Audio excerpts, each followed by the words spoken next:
Aglurai. Down. Aglurai. Down. Aglurai. Down. Patukule dizo. Aglukwewalao. Patukule dizo. Aglukwewalao. Patukule dizo. Aglukwewalao. Akunta gongon. Wanta vai. Akunta gongon. Wanta vai. Akunta gongon. Wanta vai. Oh, mais c'est pas vrai. Mais on est où là? Arzeke FM 99.0. La Providence à portée de main. Bonjour, bonsoir, chers enfants. Bonjour, bonsoir, grand-père. Je veux vous dire un conte. Mon conte vole, survole, plane et tombe sur le royaume des animaux. Oh, ça tombe sur lui. Mon conte roule, bondit, rebondit et tombe sur le lion, le roi des animaux. Oh, ça tombe sur lui. Enfin, mon conte tourne, retourne, saute et tombe sur le lièvre, le chat et les autres animaux. Ah, ça tombe sur eux. Il était une fois, il y a bien longtemps, dans un royaume lointain, vivaient le lion, le lièvre, le chat et les autres animaux. Dans ce royaume, tous les animaux vivaient en harmonie et en paix. Et un jour, ce qui ne devrait pas arriver, arriva. Suivez plutôt.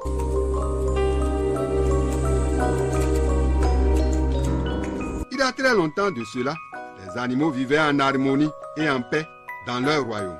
Ils partageaient en symbiose une saine liberté au milieu d'une foule de végétaux et avaient de la nourriture en abondance. Ils ne se querellaient jamais et étaient organisés en sociétés hiérarchisées avec pour roi le lion. Toutes les espèces étaient représentées dans la cour royale avec le chat comme conseiller particulier du roi. Un jour, Sur la 99.0, Azeke rime avec bonheur. Super! le lion décida d'imposer son autorité aux autres animaux. Ainsi, il en tua quelques-uns sans qu'aucun n'ose élever la voix pour se plaindre. Le chat, conseiller particulier du roi, se fit lâche et les tâches les plus ingrates lui étaient confiées. Ainsi, il menait une vie sans souci près du roi. Et un jour, le roi lion décida pour son dîner que chacun de ses sujets lui apporterait un repas chaud avec la viande. Il chargea le chat d'annoncer cette nouvelle à tous les animaux. Le chat sillonna le royaume et fit connaître la décision du roi. Tous les animaux se mirent en colère, mais aucun n'osa s'opposer à la décision du roi. À tour de rôle, tous les animaux du royaume servirent le repas au roi, sauf le lièvre qui se trouvait tranquillement chez lui avec sa famille. Le chat, mécontent du comportement du lièvre, le dénonça au roi. Majesté, je porte à la connaissance de la cour que tous les animaux à tour de rôle ont apporté leur repas pour nourrir le trône, sauf le lièvre. Ah bon? Je t'ordonne immédiatement d'aller lui faire entendre raison. Sinon, c'est lui-même et sa famille qui paieront le prix. Le chat se mit diligemment en route.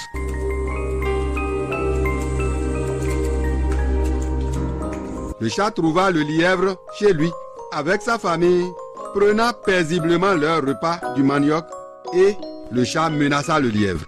Pour qui te prends-tu? Refuserais-tu d'obéir à l'ordre du roi? Mais de quel ordre parles-tu? Tu fais le malin? Chacun doit préparer un repas pour le roi et c'est ton tour aujourd'hui. Il faut le faire très vite, sinon le roi lion te mangera. Hé mon frère, doucement, mon cher conseiller, va dire au roi que je lui apporterai le repas tout à l'heure. Le chat, très vexé, s'en alla, sachant bien que le lièvre têtu n'apporterait jamais le repas et le lion le dévorerait. Pendant que la mère Hase et leurs petits levreaux pleurèrent, le père lièvre, en chantant gaiement, les consola et les rassura.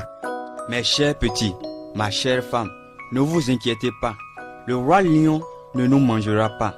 Sur ces mots, le lièvre se para de ses plus beaux vêtements et sortit.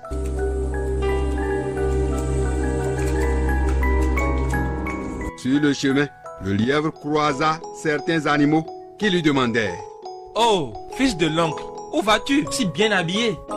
Je vais nourrir notre roi lion qui aurait perdu l'esprit. Je vais le ramener à la raison. Ainsi, le lièvre répondait aux autres animaux et continuait son chemin.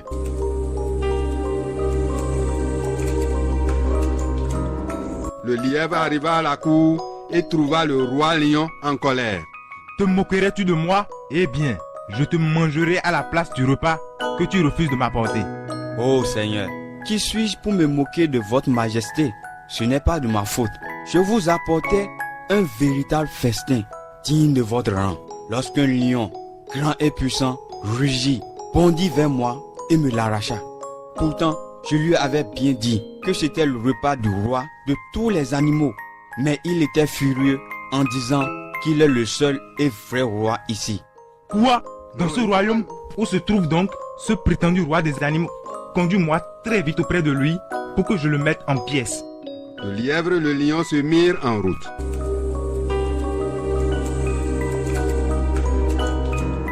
Quelques distances après, le lièvre et le lion arrivaient à un puits. Et le lièvre s'arrêta et dit: Ma majesté, le grand et puissant lion qui m'avait arraché votre repas est dans ce puits. J'ai peur de m'approcher de lui. Le roi lion, vindicatif, s'approcha du puits, regarda au fond et vit son reflet dans l'eau. Il rugit en grinçant les dents et le lion, au fond du puits, en fit de même. Cela le rendit plus furieux.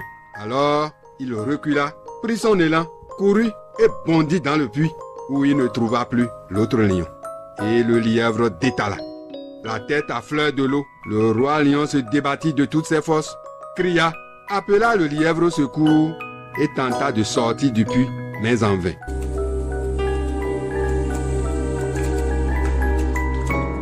Chers enfants et petits-enfants, ainsi, par la ruse, le lièvre piégea le roi lion, trop autoritaire, dans un puits. Quelle sagesse retenir dans ce conte? Grand-père, pourquoi le roi lion, malgré sa puissance, est tombé si facilement dans le piège du petit lièvre? Belle question. Le roi lion a effectivement la force physique et il en abuse. C'est pourquoi sa colère ne lui permettait pas d'être lucide et d'éviter ce piège. Grand-père, le roi lion prenait son reflet dans le puits comme un autre lion, alors que le lièvre le savait bien. Pourquoi? Très belle question. Les animaux forts développent trop leur force physique, alors que les animaux faibles cultivent leur force mentale. Ainsi, dans la vie réelle, lorsque quelqu'un abuse de sa force physique, ses actes sont dépourvus de la force mentale, c'est-à-dire de la raison. Les deux forces doivent être en équilibre afin de produire leur valeur positive.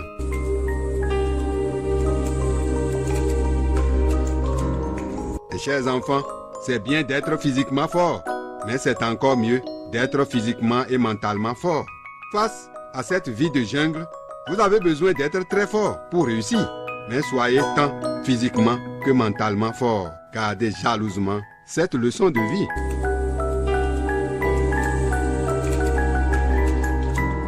Ce beau mensonge, je m'en suis inspiré du livre de contes et légendes de l'auteur nigérien Boubacar Hama Beidi, que je partage avec vous. À bientôt pour une autre belle histoire. Une coproduction de Radio Azeke FM Parakou et l'association culturelle AC Repasque Parakou. Conception, scénario et réalisation: Innocent et Zignalofan. À la prise de son, Sani Yamaro. Au montage, Innocent et Zignalofan.